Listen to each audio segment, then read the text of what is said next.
Why do we sneeze in sunlight? Crazy reflex explained. It's called the photic sneeze reflex. When bright sunlight hits your eyes, your optic nerve gets stimulated. But here's the twist.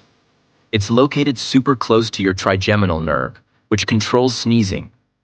So your brain gets confused by the signal surge and ends up triggering a sneeze, even though nothing's tickling your nose.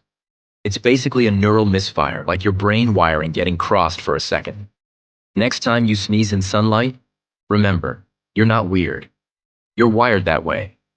Follow Iginnie for more brain-twisting science facts.